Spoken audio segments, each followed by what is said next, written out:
What is up, everybody? Welcome back to the Horror Master YouTube channel. Now we're on to part 4 of my CD collection. So last time we ended with Ministry Psalm 69, so we're still with the letter M. So of course, next up in my collection, an essential album in death metal. Morbid Angels, Altars of Madness. This is the 2 CD special edition. It comes with the live at the Nottingham in November of '89, which is killer set in the live performance, but Altars of Madness probably one of the best debut albums of all time, and Morbid Angels best album ever. They've been trying to duplicate this for a long time, but they just can't. It's impossible. Next up, the only Motorhead album I have on my list, unfortunately, but I do plan to get more.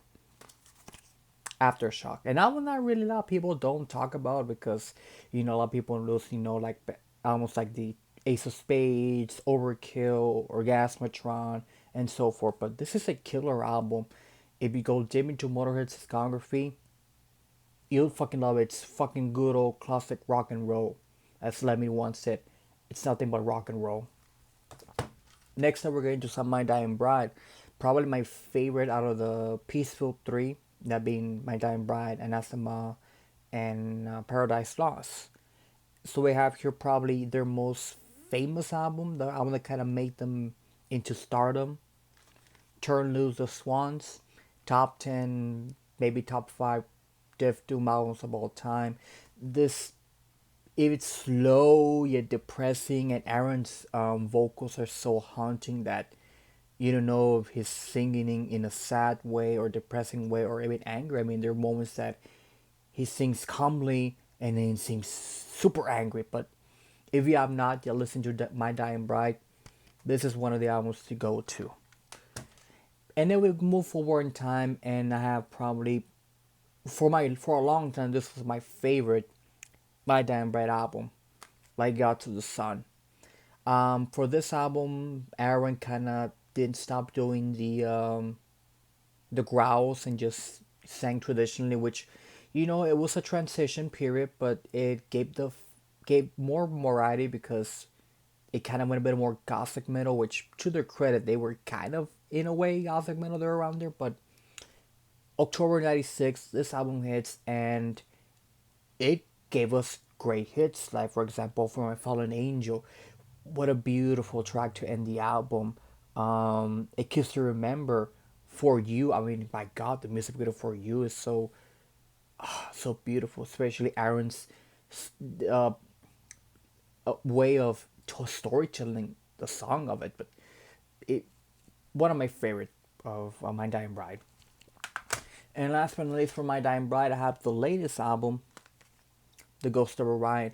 Kind of going back to their roots a bit at first. Of course, the massive single of Your Broken Shore, which was everywhere in almost a lot of metal stations, right, metal rock stations out there.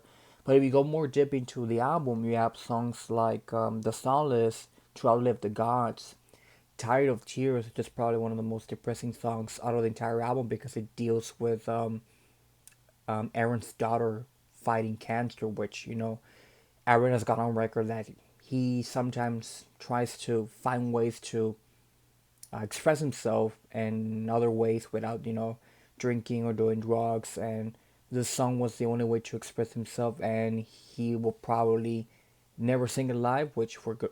It's understandable why he wouldn't. Doesn't want to relieve that pain again. But great album, great album. Next up, Nirvana. But never mind, of course, the infamous Nirvana album. Of course, who the hell hasn't listened to Smell Like Teen Spirit, Come As You Are, Polly, Brillium. Overrated to the point, yes, but it gets a point across, especially in 1991, where this was in heavy rotation in every single once station, CD player, record player, you name it. There's a reason why it's Nirvana's best-selling album. Next up, we have some None, Damn Chill Live. This was the first the first purchase I did on my on Bandcamp. And the thing that really captivated me the most is because it has a lot of Burzum esque vibes. I mean, it's depressive suicidal black metal, but from the landscape, which is not too much, just from Canada, of all places, Canada, and it has a atmosphere that you just put it on and you can actually feel the depressiveness of the album and the instrumentation and all that. I mean, just by look at the landscape, I mean, my God, just look at it. Who wouldn't want to go in the snow in the landscape like this? I mean, beautiful yet sad, but if you have the chance to listen to them, highly recommend it. This is the third album in the discography. I need to get the rest, and I'm hoping they release something soon in next this year or next year because I would really like to, check them out more. Next up, another essential death album in any other death metal albums list or ranking. Cause of Death. Talk about riff galore, brutality at its finest. I mean, even the album cover alone. If you were to go to a record shop and look at the album cover, you would be like, this is gonna be some heavy shit. And it is. I mean, this is probably their best album in their discography, from the title track to the the freaking the freaking cover of Circle of the Tyrants from Hellhammer slash Celtic Frost, Body Bag, Chopped in Half, Turn Inside Out. The thing, they were actually that young. They were like probably in their early 20s when they recorded this album, which is shockingly amazing. Especially, like I said, this was like almost late 80s, early 90s. Outstanding work from Obituary. Next up, this is a kind of a post death doom, post metal hybrid around there. And this one was a another album that I had on my 2021 albums of the year list. The album is called Painted Mind by the band Aldrich Room.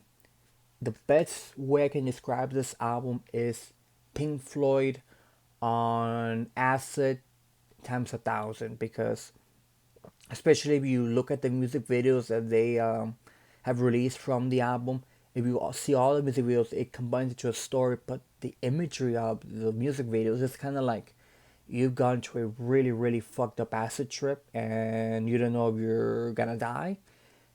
But the album in itself is beautiful and has a lot of growls, melodic, a lot of really peaceful moments and then chaotic moments, which is one of the things that I love about Death Doom at times. But give these guys a listen. You'll definitely love them. Next up, another Death Doom band that has been around since the late 90s and don't get a lot of recognition, which they should definitely be up there next to the greats like Enchantment, My Dying Bride, Catatonia, Paradise Lost, and SMA, etc. I'm talking about Officium Triste, and I don't have all of their albums. I'm missing the first two albums, which I will get eventually, but I do have the rest. I have, of course, Reason, probably their best album to date. Of course, in my opinion, creating their best song ever, The Sun Doesn't Shine Anymore. A depressive death doom mastery, but beautiful at times. Pim's vocals are amazing too. I think he's almost in his mid 60s, early 70s, and he still sings like he was in his 20s and 40s. Next up, we have the follow up, Giving Yourself Away. And a funny story about this album, it is with if you find a good copy on eBay, Amazon, or whatever, snatch it, because for some weird reason, this album is probably the most expensive album you can find out there. I've seen copies sell for almost ridiculous amount of money. I'm talking about 500, 600 bucks. I luckily was able to find my copy in a Malaysian record shop somewhere. I don't remember the name of the record shop, but I found it there, and I was like, this can't be that cheap, because I've been looking at it for be expensive, and I snatched it, and thankfully I did, because I don't think they ever reprinted this, but my God, I mean, you have songs like "The Master Will Demise," the instrumental of the album, "Signals," "Your Eyes." I mean, Official Tree is one of those bands that don't have any bad bad albums, and you should all check it out.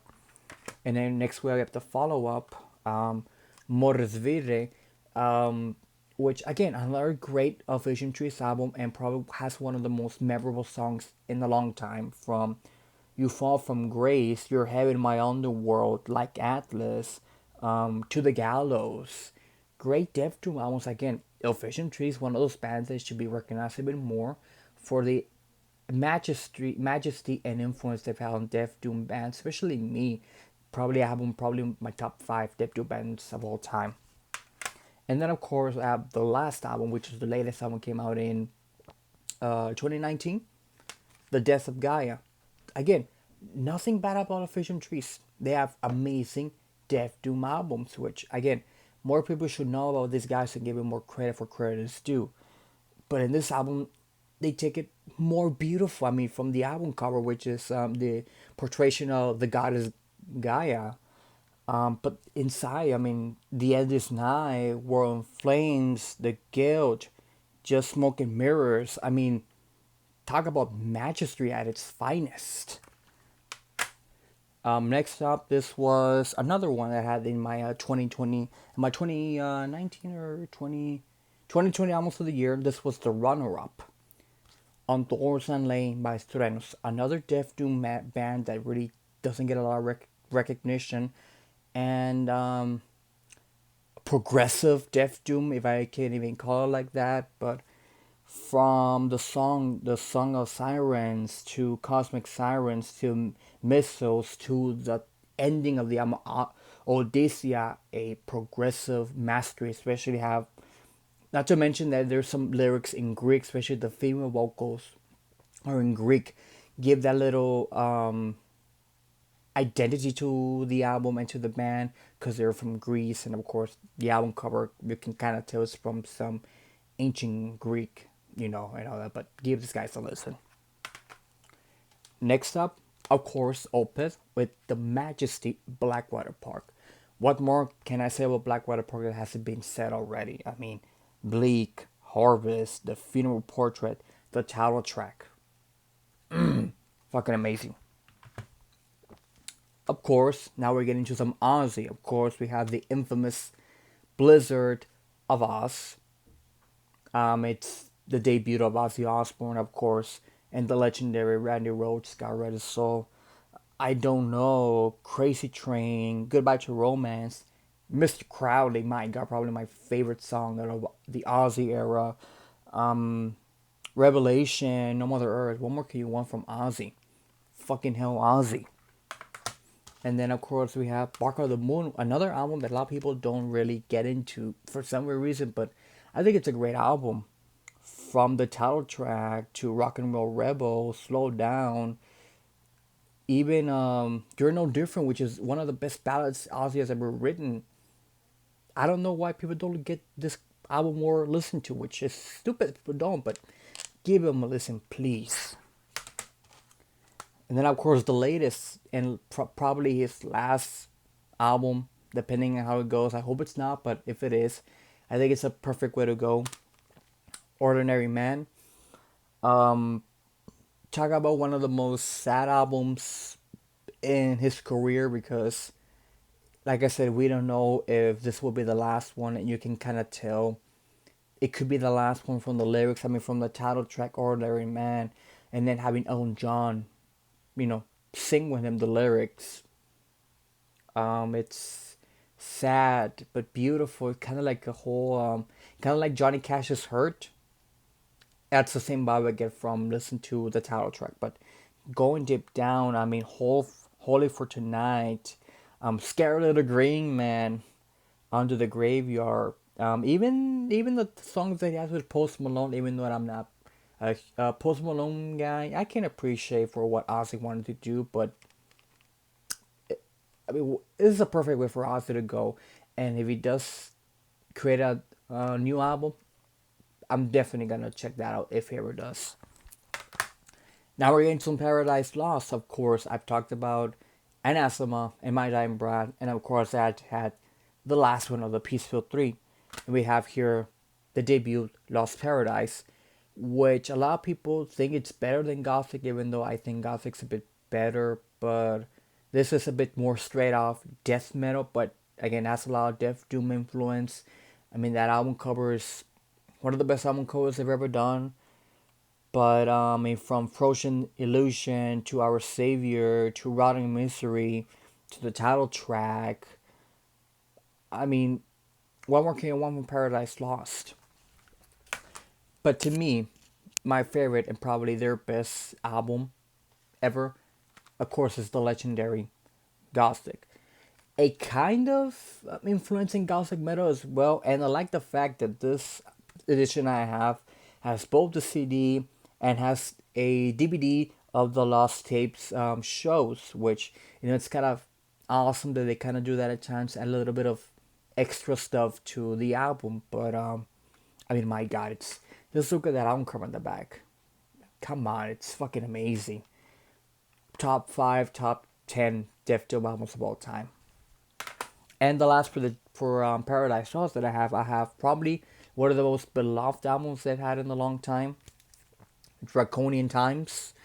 This is the 25th edition of the 25th anniversary edition of the album. Comes like a little booklet that kind of goes through the album and talks about some of the songs and the meaning behind how they created the album. But there's a reason why this is, like I said, one of the most beloved Paradise Lost albums out there. It's not really your typical Death Doom. It's not really straight up Doom. It's more Gothic metal, if I can say so myself. But I mean, again, give them a listen. Next up, we have the infamous Pearl Jam 10. Same thing I said about Nirvana's Nevermind. This applies to it, but I guess Pearl Jam has had more legs than Nirvana because they have released better albums in the past years. I mean, of course, we all have heard the infamous Even Flow, Alive, Black, Jeremy. But if you go down in deep into the album, we have like the song Deep, Release, Porch, Oceans. It's fucking again Pearl Jam. Not a big Pearl Jam fan, but this is probably one of the albums that I jam once in a while. Now we're getting into some Pink Floyd. I don't have a lot of Pink Floyd. I need to get more Pink Floyd in the future, but of course the ones that I have are probably one of the best albums that I had. Of course, Dark Side of the Moon. What more can I say about Dark Side of the Moon? I mean, from Eclipse to Time to Us and Them, Money. I mean, come on, it's probably there's a reason why this is probably one of the best-selling albums of all time. If you have not listened to it, what the hell you're doing here? Give them a listen. You have to. And next up, we have, of course, Pink Floyd, The Wall. My second favorite Pink Floyd album of all time. Of course, I've seen the movie so many times. There was a point in my, second year of college that I saw that movie and listened to the album religiously. And in one of my art classes, I actually got inspired by The Wall and created a piece of our society and all that kind of inspired by The Wall. And actually, I got my art teacher at the time really liked that I got my inspiration from The Wall and created something that reflects at the time what the world was going for. And of course, when you have songs like The Trial, Empty Space, Another Brick in the Wall, both part 1, 2, and 3, Thin Ice, Comfortably Numbed, probably holds the greatest guitar solo ever. Next up, Power Trip, Nightmare Logic. Of course, me being from Texas, I had to have some Texas metal in my discography. And of course, God, for fuck's sake, I mean, one of the best albums in modern history with, of course, Waiting Around to Die, Nightmare Logic, Executor, Stack, Swing with the Axe, one of the best anthems in a long, long time. It's a shame that Riley Gill has passed away so young, but I wish I could have seen him live. Fucking amazing. Next up, one of the albums that I had to thank my buddies Hannah and Arthur for introducing me to, and to this day, I seriously, seriously thank them from the bottom of my heart for introducing me to this album. Primordial to the Nameless Dead. If you have yet to see our own discussion on the Horseman podcast, I seriously, seriously recommend you all to watch it because one of the best albums I listened to from the 2000s. I mean, when you have songs from Hidden Tribes, Failure's Burden, As Rome Burns, Gallows, Ham, Empire Falls, just thinking about it gets me excited to just pump it right now and listen to it again. But one of the best albums from the 2000s and one of my most prized albums I've ever had in my possession. Next up, we have some Quiet Riot with, of course, the infamous Mental Health, the first metal album to go to number one, beating Michael Jackson's Thriller and the Police's Symphonies, Serenity Symphony, something around, so the one that has Every Breath You Take. It was, I mean, who would have thought that Quiet Riot, of all bands, would be the first metal album to top the 100 charts when at the time I mean top charts mattered, not like right now because they don't mean shit, but at the time, my god, I mean, from the title track Mental Health, Thunderbird, Love's a Bitch, but the cover of Slade's Come On Feel the Noise, a song that Kevin DuBrow himself stated he hated that song, so when he recorded the song, he sang it with so much anger that it became their anthem, and for good reason. I mean, my God, one of the best glam metal albums of all time. Quiet Riot should get the respect that they deserve for actually kicking the door for bands like Twisted Sister, Whitesnake, Striper, Motley Crue, Poison for actually getting signed. Now we're getting into some Ramstein. And I'm really excited to see Ramstein this year after finally. Hopefully, I can see him in San Antonio this year. I bought the ticket when they first announced the American tour back in 2020, so I've been hyped about seeing Ramstein for the longest time. And of course, we have the infamous Sehnsucht. I hope I'm pronouncing that right. My German is really not the best, but I'm trying here. Forgive me to my fellow Germans out there. But of course, we have Sehnsucht. Of course, the title track, Engel, Book Dish. But of course, we all know it from the biggest, probably their most known song of all time, Du hast, du hast, du hast mich. And of course, we have here, in my mind, and a lot of people's minds, probably their best album ever, Muta. So Muta is one of those albums that Ramstein kind of don't talk about because this was during the time they were in America and they were touring a lot, and there was a lot of infighting between the band that they almost broke up. I mean, from My Heart's Brand, who was in the course of the Triple X movie with Vin Diesel, to Sonne, Firefly, another one. I mean, not My Heart's Brand. Firefly once in the Triple X movie with Vin Diesel. My Heart's Brand, which later got a music video in the 2010s. Ich Will, which was a controversial song because I think the music video was released around the 9/11 attacks. But of course, the title track, Muta. If you see that music video, you'll understand why the band almost broke up. And of course, I have the latest album, the self-titled Ramstein, and it has a lot of great songs. I remember when they were doing the advertisement for Deutschland, the music video, and they had that clip of the band being in concentration suits because of the Holocaust, and I told my friends, "Oh God, this is gonna be controversial." Even though Rammstein are no strangers to controversy.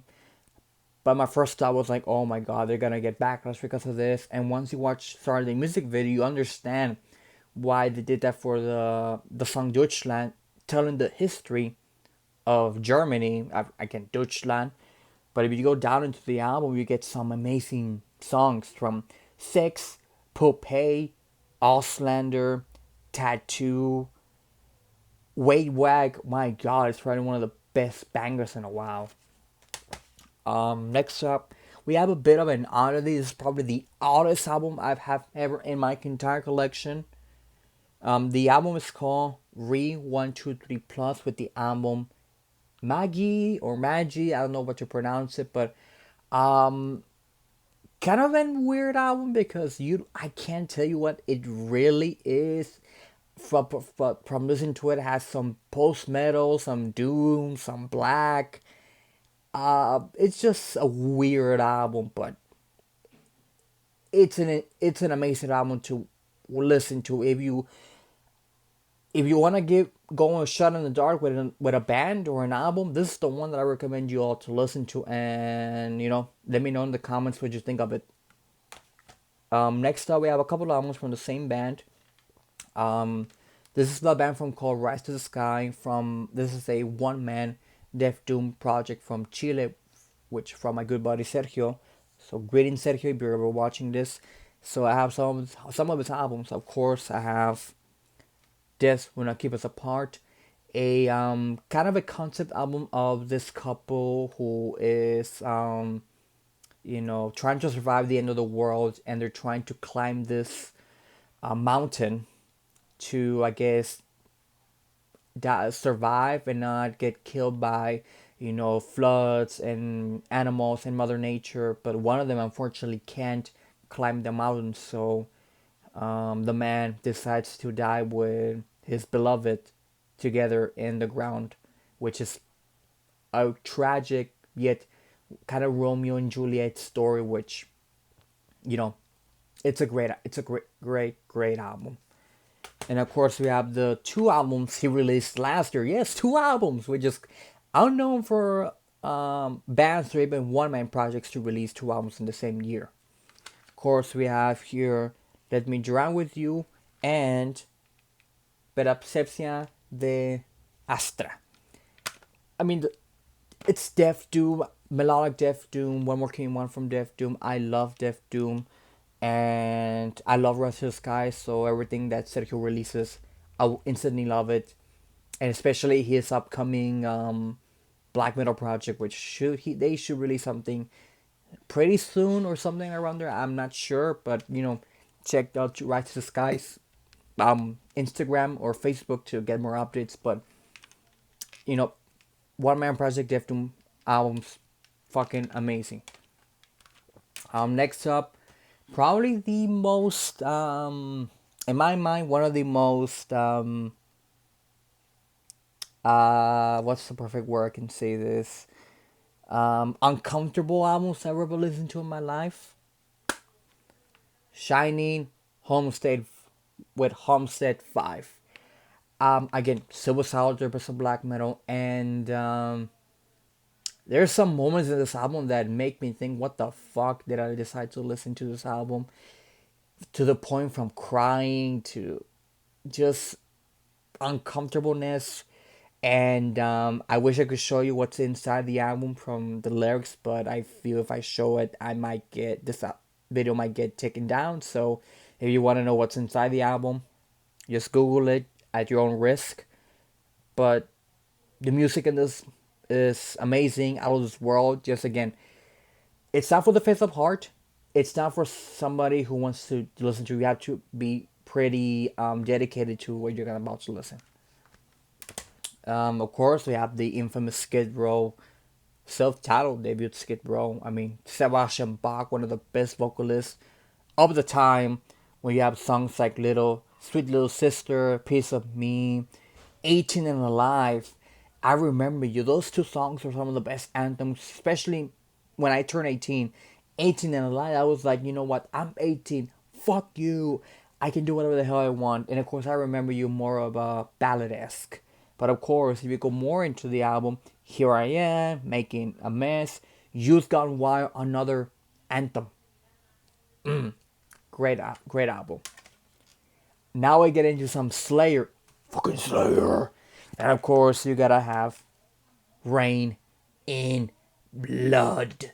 One of the best thrash metals of all time. One of the best albums of the 80s.